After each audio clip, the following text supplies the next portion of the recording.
Milwaukee is a brand that continues to amaze me because each time I buy anything from their M12 fuel lineup, I become more and more impressed and want to check out more tools from this lineup. I love Milwaukee, especially in the summertime. I think it was Tuesday last year.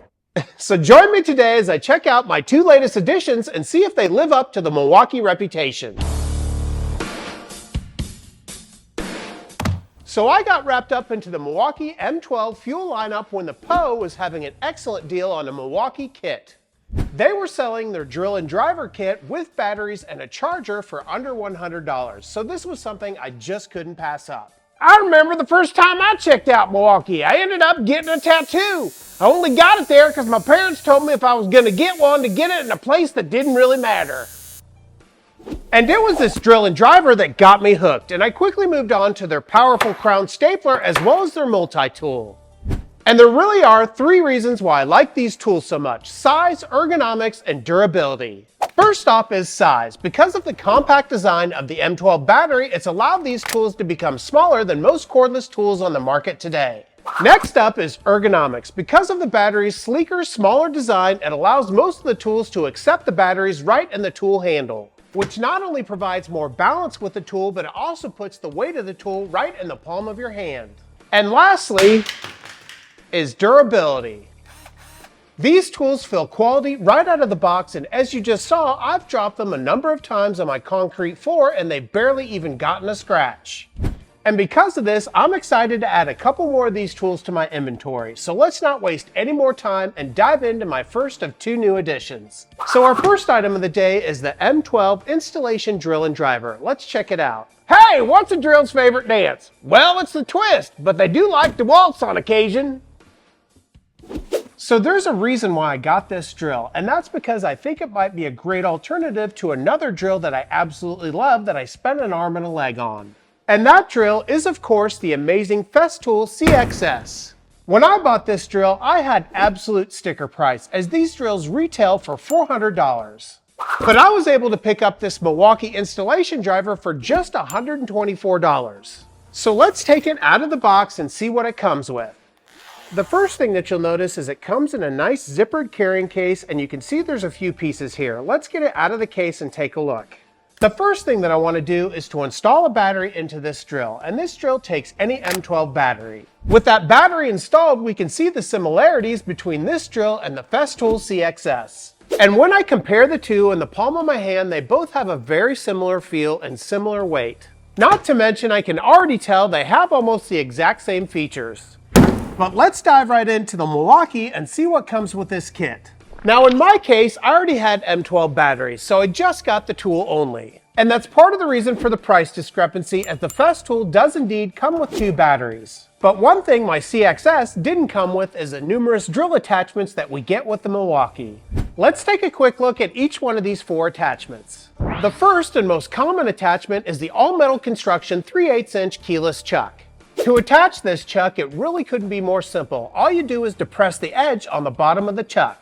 And with the edge depressed, it easily slides onto the end of your drill.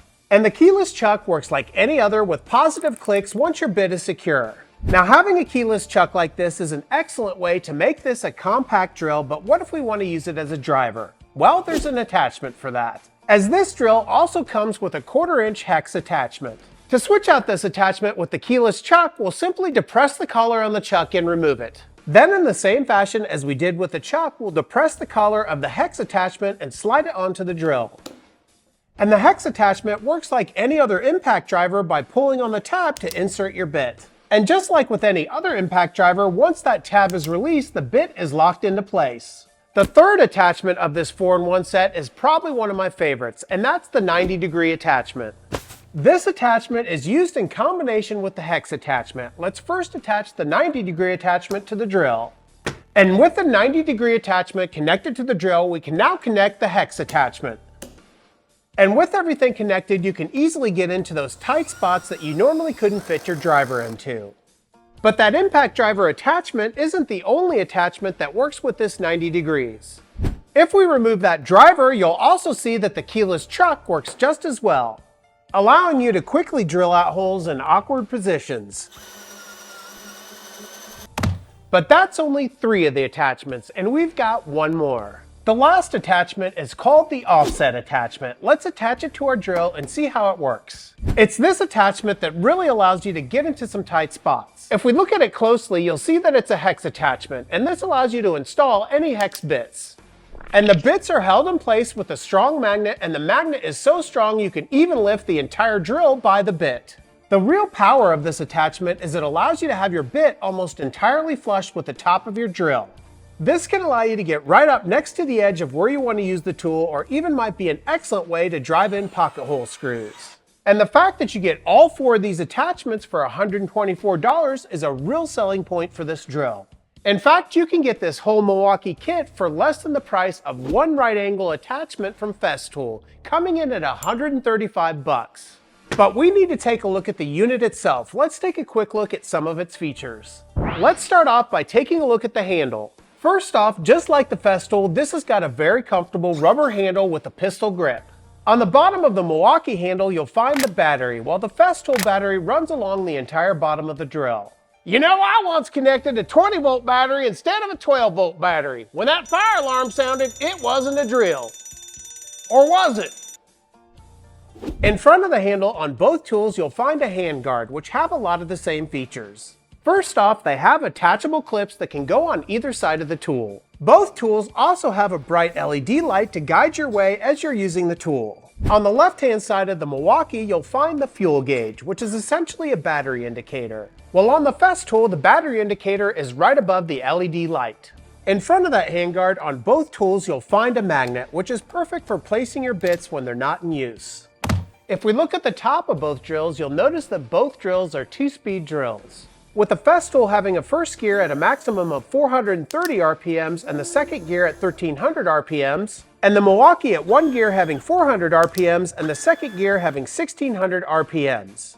Right in front of that speed adjustment, you'll find the torque collar on both drills. Not only do both these units have a drill setting, but they also have an adjustable clutch, with the Milwaukee having 16 settings and the Festool having 12. And finally, the last feature that both of these tools has is the forward and backward setting, as well as the lock setting. With the Festool, it's purely mechanical with the button on the side, while the Milwaukee has a push button style that you can even lock by holding down the button. And I don't see any extras that the Festool has over the Milwaukee other than the extra price, unless you're looking for a little plastic to collect dust in your shop. And that's exactly why I wanted to check out this 4-in-1 driver and see how it compared to the Festool CXS. Well, once again, I'm super pleased with my latest M12 addition to the shop, but we've got another tool to take a look at, so let's start talking about it. So if you've been watching this channel for any period of time, you'll know that one of my favorite tools is my Ryobi Airstrike brad nailer. I've had this thing for years, and frankly, I have no complaints, other than the fact that it's a brad nailer. You see, in a recent project where I built this floor desk lamp, I attached all the slats with brad nails. And it was at that time that I really wished I had had a pin nailer, as when I was attaching those slats, I could actually see the heads of those nails. If you're unfamiliar with the difference between a brad nail and a pin nail, it has everything to do with the gauge of the nail as well as the head of the nail. First off, let's talk about the gauge. Contrary to what you may think, a larger gauge like the 23 gauge is actually smaller than an 18 gauge. And it's the 23 gauge that you'll typically use with a pin nailer versus the 18 gauge for a brad nailer. But that's not the only difference. Let's take a look at the head of a brad nail versus a pin nail. If we take a look at a brad nail, you'll see that it's actually in the shape of a T and it has a head on it, versus a pin nail, which is just a straight piece of metal. And if we compare the two right next to each other, you can see that a brad nail is much more visible on the left than the pin nail on the right.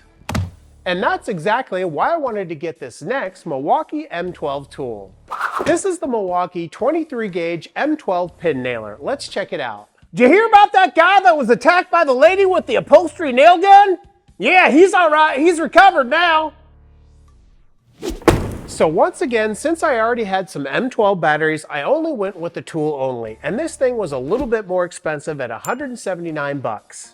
Which may seem like a lot until you compare it to the Ryobi, as the Ryobi pin nailer is only $20 cheaper at $159. Now, I don't have a Ryobi pin nailer to compare this Milwaukee to, but I do have a brad nailer, and the size is quite comparable. So let's get this out of the box and take a look. One of the first things that you'll notice is the difference in size between these two nailers. I barely know her. Oh!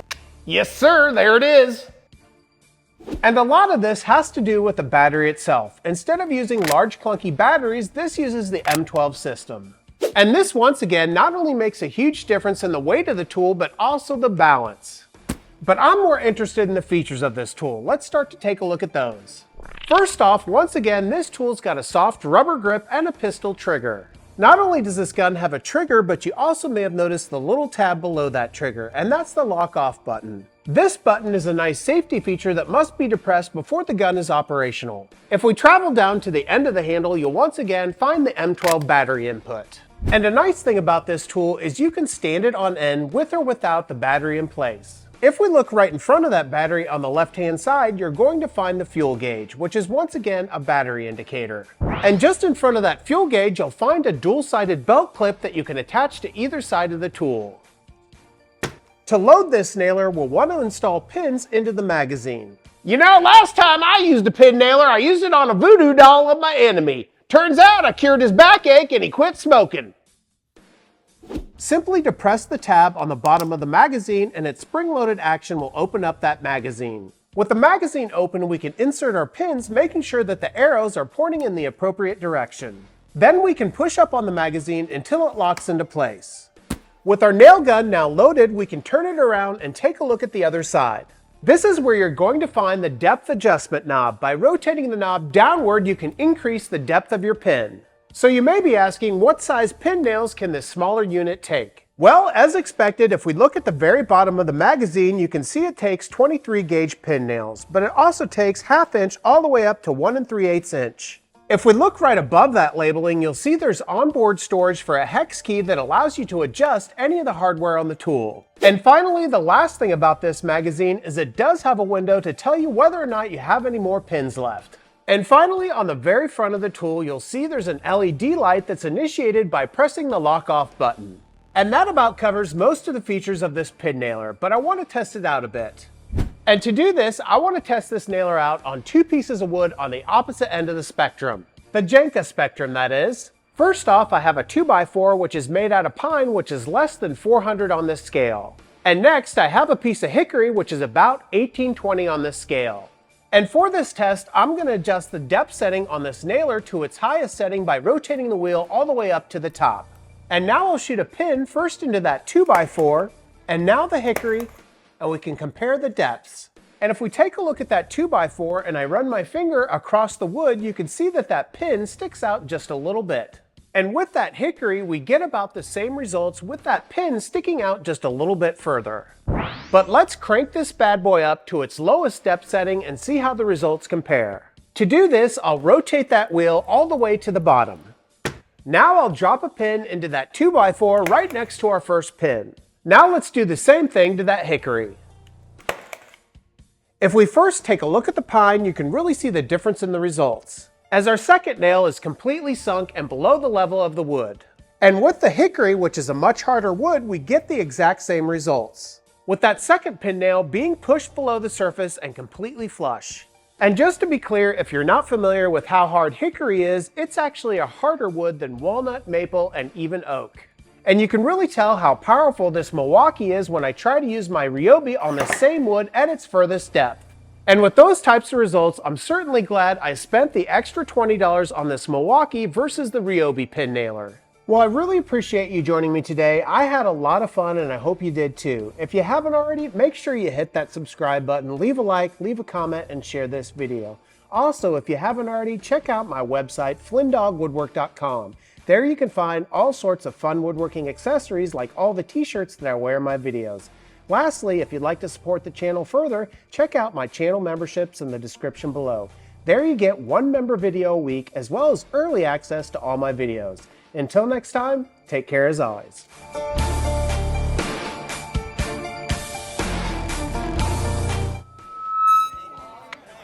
Did you hear Zambonis went on strike from the NHL? I'm sure they'll resurface again.